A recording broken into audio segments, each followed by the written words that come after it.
বৌভাতের দিনটা যে আমাদের এতটাই খারাপ যাবে সত্যি কোনোদিন ভাবতে পারিনি। মানে যেটা আমরা ভাবি সেটা কি আমাদের সাথে হয়? একদমই না। বৌভাতের দিন ভেবেছিলাম যে সকাল সকাল যাব, খুব আনন্দ করব। সেখানে আমরা 9:30 10টার সময় পৌঁছেছি। মোটামুটি 2 ঘন্টা থেকেই চলে এসেছি। দিদির মেয়েকে যে এতটা সুন্দর লাগছে কি আর বলবো, চোখ ফেরানো যাচ্ছে না কিন্তু পায়েলের থেকে। আর দেখো আমরা শেষে একটু নাচ করেছিলাম, মানে কোনো রকম না করলে না। আর খেতে খেতে প্রায় 12টা বেজে গেছিলো আমাদের, জানো তো। তো চলো প্রথম থেকে ভিডিওটা স্টার্ট করি। তো আমি সুস্মিতা, আমার একটা নতুন ব্লগ ভিডিওতে তোমাদেরকে অনেক অনেক স্বাগত। সকালবেলা ঘুম থেকে উঠে একটু রেস্ট করছি, সকাল রাত্রেবেলা একটুও ঘুম হয়নি। আর এখন দেখো সকালবেলা উঠে সবাই একটু গিফট খুলছিল, কিছু শাড়ি ওর জন্য পাঠাবে। তো সেখানে দেখলাম একটা ঘড়ি, সুন্দর একটা ঘড়ি গিফট করেছে। বেশ সুন্দর সুন্দর গিফট পেয়েছে। সত্যি কথা বলতে কি জানো তো, গিফট পেতে না সবারই খুব ভালো লাগে, আর বিশেষ করে আনবক্সিং করতে তো আরও বেশি ভালো লাগে। তো যাই হোক, এখান থেকে দেখো এই ঘড়িটা একটু বের করলো, দেখলো। তো আসলে মানে পায়েল আসলে ওকে দেওয়া হবে। তো যাই হোক, আমরা কিন্তু বৌভাতের দিন এতটাই দেরি করে পৌঁছেছি কি বলবো, সবাই রাগ করেছে, বিশেষ করে আমাদের মেয়ে রাগ করেছে বেশি। কারণ যার মেয়ের কিন্তু একটাই টেনশন থাকে, কখন কিন্তু তার বারো বাড়ির থেকে লোক আসবে, তাই না? সে ভাবে, অনেকক্ষণ ওয়েট করেছিল, বলছিল মামিরা এত দেরি করলে কেন। তো নানান কথা। যাই হোক, কী আর করা যাবে, যেটা কি আর ভাবা সেটা হয়। ভেবেছিলাম 8টা 8:30টার মধ্যে আসবো, সেখানে 9:30 10টা বেজে গেছে আস্তে আস্তে।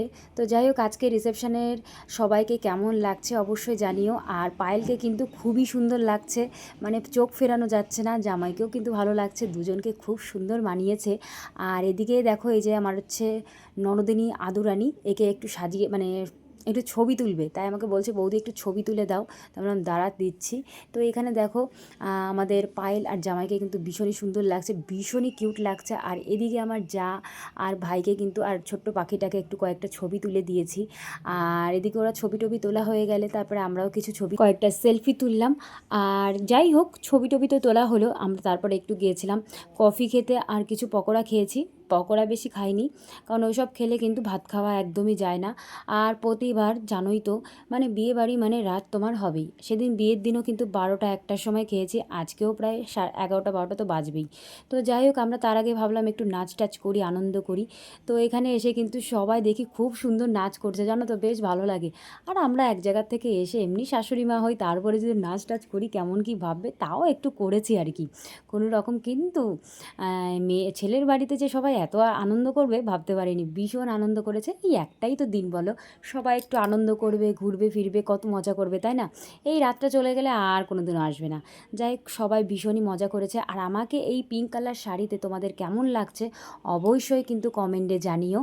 আর আমার যাকেও কিন্তু ভালো লাগছে, এই যে পাশে আছে আমার এক ননদ, তাকেও কিন্তু খুবই সুন্দর লাগছে। তো যাই হোক, তোমাদের সঙ্গে তো রিসেপশনের সব কিছু শেয়ার করলাম।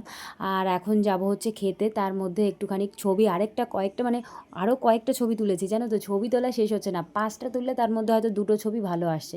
যাই হোক, এখানে আমরা কিন্তু খাওয়ার এখানে অনেকক্ষণ দাঁড়িয়ে আছি, কারণ লাইন মানে জায়গা পাচ্ছি না, প্রায় 12টা 12:30 বাজতে গেল।